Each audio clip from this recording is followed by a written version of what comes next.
Profesor Robert, mi nombre es Leonardo Chávez y junto a mis compañeros Anthony Shifat, Xavier Camacho y Brian Moreno le damos la más cordial bienvenida a la presente exposición. A continuación podemos comenzar sobre qué es una biosfera, que es uno de los componentes principales que integran un ecosistema. La biosfera es el nivel de organización ambiental más considerado y el más difícil porque incluye todos los niveles anteriores de la organización. La biosfera es el sistema formado por el conjunto de los seres vivos dentro del planeta Tierra. Podemos decir que todo esto debido al tipo de biología, temas, comunidades, poblaciones y personas. Cabe señalar que una biosfera es un nivel más largo de estratificación, por así decirlo, que existe entre los niveles de las organizaciones de protección ambiental, porque generalmente proporciona elementos de la jerarquía debajo de ella. Entre los tipos de elementos de la biosfera tenemos los siguientes: la litosfera, la atmósfera y la hidrosfera, las cuales se encargarán mis compañeros de explicar brevemente. Muy buenos días, estimado profesor Robert Dávila. Daremos inicio al concepto de la atmósfera como elemento importante para la conservación de la vida en el planeta Tierra. Este concepto permitirá elevar nuestro nivel de comprensión de los elementos que intervienen dentro del mismo y su actuación en el medio ambiente. La atmósfera es la capa gaseosa que envuelve la Tierra, que está intrínsecamente unida al planeta por medio del proceso de la gravedad. Entre las funciones más destacadas de este elemento es la de proveer a los seres vivos los gases esenciales para la vida, formar parte de los procesos hidrológicos, funcionar como medio de protección a la Tierra de los asteroides y de los rayos cósmicos y de distribuir la energía del Sol por toda la Tierra. Estas funciones de gran trascendencia nos permiten mantener un equilibrio sostenible en algunos procesos ecológicos definidos. Por otro lado, es imprescindible destacar las diferentes estructuras que conforman la atmósfera. En primer lugar, tenemos la troposfera, que es el primer nivel de estratificación dentro de este elemento. La misma está comprendida de 0 kilómetros a nivel de la corteza, tanto terrestre como acuática, hasta aproximadamente 10 a 15 kilómetros de altura y es denominada como la capa inferior, que contiene aproximadamente el 75% de la masa de gases que compone la atmósfera. En segundo lugar, tenemos la estratosfera, que se extiende desde la tropopausa a 15 kilómetros de altitud hasta la estratopausa, 50 kilómetros de altitud. En este elemento, las temperaturas van en aumento conforme al ascenso de este, puede llegar a 60 grados centígrados. Un punto curioso a tomar en cuenta es que la mayoría de aeronaves comerciales sobrevuelan en este nivel. En tercer lugar, tenemos la capa de ozono, que forma parte de la mesósfera y se extiende por encima de 50 kilómetros sobre el nivel del mar hasta los 80 kilómetros de altura. Aquí las temperaturas son descendentes y se encuentran en la mesopausa. Como punto curioso, se puede decir que un globo aerostático puede alcanzar este nivel. En cuarto lugar, tenemos la ionosfera, en la que las radiaciones ultravioletas desempeñan un papel preponderante, ya que mantienen una capacidad extremadamente única y esencial para desasociar las moléculas de nitrógeno y de oxígeno existentes en este nivel. Las temperaturas vuelven a ascender alcanzando aproximadamente los 1500 grados centígrados. A este nivel pueden llegar los cohetes espaciales. En quinto lugar, tenemos la exósfera, que solo contiene el 1% de la masa total de la atmósfera y sus gases están en estado atómico. Este nivel está comprendido a partir de los 600 o 300 kilómetros de altura y puede extenderse hasta los 1200 kilómetros de altura. Este tema tiene una importancia de gran trascendencia, ya que nos permite conocer de forma integral los elementos que intervienen en los procesos atmosféricos. Con este punto damos por término a este concepto de la atmósfera.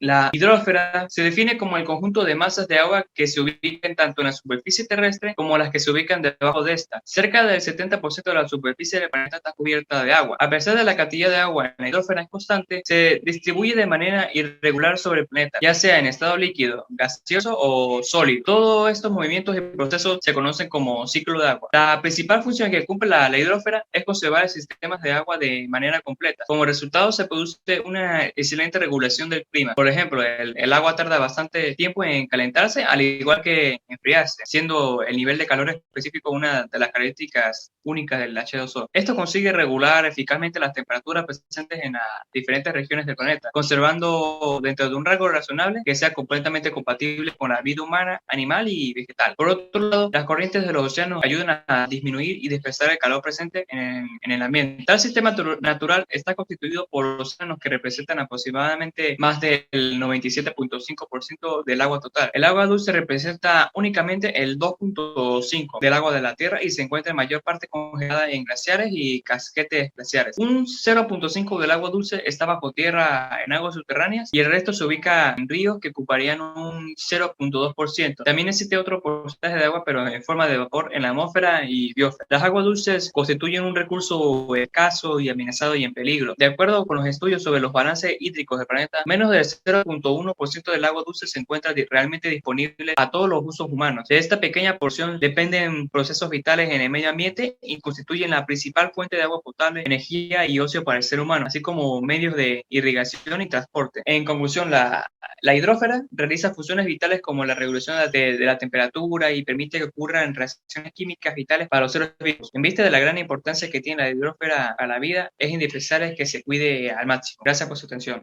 Muy buenas, yo soy Brian Moreno y voy a profundizar en el tema de ciclos del agua y la litosfera. Es así que empezamos con los ciclos del agua y la relación que tiene esta con la vida. El ciclo del agua o ciclo hidrológico es el conjunto de procesos que describen el movimiento de toda el agua de nuestro planeta en las distintas formas que ésta puede adoptar. Así es, el agua está en constante movimiento y es precisamente ese movimiento el que describe el ciclo hidrológico, bien sea en, sobre o bajo la superficie de la Tierra. Las formas del agua son los diferentes estados físicos que ésta puede adoptar durante su movimiento, pues el agua está en continua transformación de un estado a otro, y esto es en gran parte lo que permite que exista la vida en la Tierra, en los mares, océanos, lagos, lagunas, ríos y arroyos, e incluso bajo la superficie de la Tierra encontramos al agua en estado líquido, que es la misma que bebemos diariamente, con la que nos lavamos las manos y la que utilizamos para cocinar, y la misma que cae del cielo cuando llueve. En los polos norte y sur, es decir, en los dos extremos de nuestro planeta, así como la nieve durante el invierno y en los glaciares está en algunos océanos, conseguimos el agua en estado sólido, esa misma que podemos obtener cuando congelamos agua en pequeños moldes para enfriar una bebida. Finalmente, el agua en estado gaseoso la encontramos en el aire, que forma parte de la atmósfera, es decir, el espacio gaseoso que se encuentra sobre la superficie del planeta, en el cielo y las nubes, y en el aire que respiramos todos los días. Cuando estamos hirviendo agua, por ejemplo, podemos observar un vapor que sale de la olla, ¿verdad? Ese vapor son moléculas de agua que se evaporan y pasan del estado líquido al estado gaseoso. Más del 95% del agua del planeta se encuentra en estado líquido, mientras que el agua en estado sólido representa menos del 2% y el agua en estado gaseoso menos del 0,01%. Pero entonces, ¿de qué se trata el ciclo del agua? Precisamente, el ciclo del agua describe cómo el agua mueve o alterna entre estos tres estados que describimos: sólido, líquido y gaseoso. Además, trata de cómo en el camino del movimiento del agua ayuda a mantener las condiciones adecuadas para la vida de todos los organismos de la Tierra. El ciclo se trata principalmente del movimiento del agua desde los océanos hasta la atmósfera y de vuelta a los océanos. Es así que, para conversar sobre el ciclo del agua, tenemos que empezar hablando del Sol. Y es que la distancia de nuestro planeta respecto al Sol es tal que la cantidad de energía que recibimos de él es la justa para que el agua se mantenga líquida en algunos lugares, sólida en otros y un pequeño porcentaje de gas en todas las partes de la atmósfera. Por lo tanto, el Sol es como el motor que mueve el agua, pues la energía en forma de calor que emana sus rayos es la que condiciona que el agua pase de un estado a otro. Los rayos del sol calientan la superficie de los océanos, mares, ríos, lagos y lagunas, convirtiéndola en vapor, tal y como se convierte en vapor el agua que calentamos en una olla en la cocina, por ejemplo. Asimismo, el sol también convierte en vapor el agua de la superficie del suelo, de nuestro cuerpo, y de otros animales e incluso de los árboles del bosque y las plantas. Cuando esto ocurre, decimos que el agua se evapora. La evaporación es el proceso por el cual el agua pasa del estado líquido al gaseoso. El aire caliente cargado de vapor de agua sube cada vez más alto en la atmósfera y a medida que lo hace va formando nubes y se va enfriando. Las nubes están formadas en gran parte por esas masas de vapor de agua que ascienden al cielo, aunque también hay otros eventos naturales que producen vapor y nubes, como las erupciones volcánicas, los géiseres y las fuentes hidrotermales, por ejemplo. El movimiento de las masas de aire en la atmósfera permite que el agua que se evaporó en el medio de un océano alcance tierras continentales o islas a muchos kilómetros de distancia y viceversa. Eventualmente, el aire se enfría tanto que el agua pasa del estado gaseoso de vuelta al estado líquido a través de un proceso conocido como condensación. La condensación del agua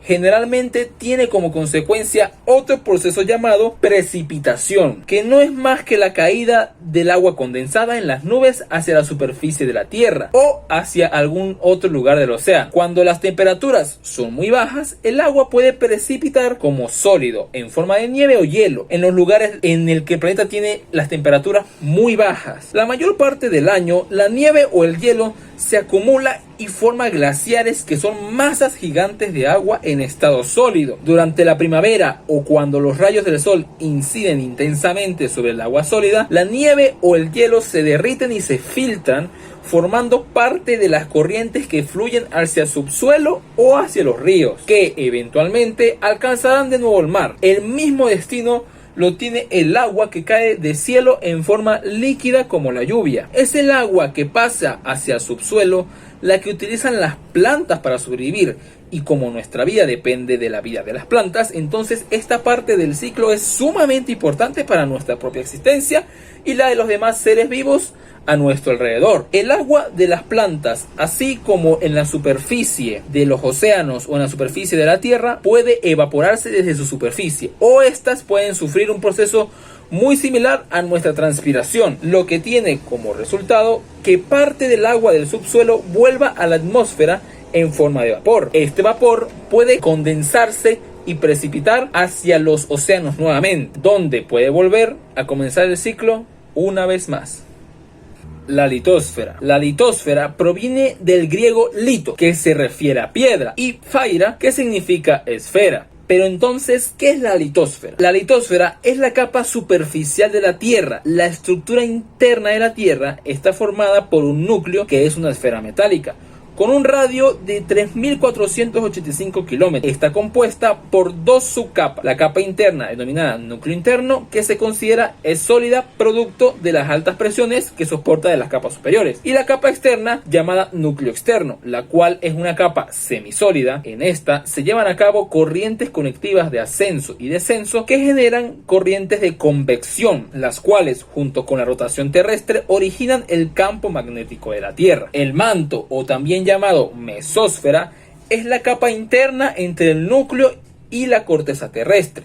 En ella se encuentran los depósitos de magma desde donde fluye la lava hacia los volcanes. La corteza terrestre es la capa más superficial de la estructura de la Tierra, con un grosor de 75 kilómetros, debajo de la cordillera del Himalaya, y se reduce a 7 kilómetros en la parte mayor de las zonas más profundas de los océanos, por ejemplo, en la fosa de las Marianas. Se distinguen dos tipos de cortezas terrestres: la continental, compuesta por granito y con un grosor de 30 a 50 kilómetros; la oceánica, formada de basalto con un espesor de 5 a 7 kilómetros. Alfred Wegener, a principios del siglo XX, en su teoría de la deriva continental, postula: las masas continentales se han originado a partir de una masa primigenia única, que a través de la tectónica de placas dio lugar a la formación de los continentes como los conocemos actualmente.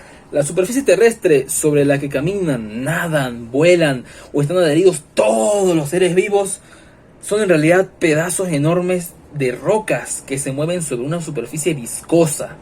La tectónica de placas de la Tierra explica cómo estos fragmentos derivaron hasta tener la distribución que se observan en los mapas, y hasta hoy continúan moviéndose.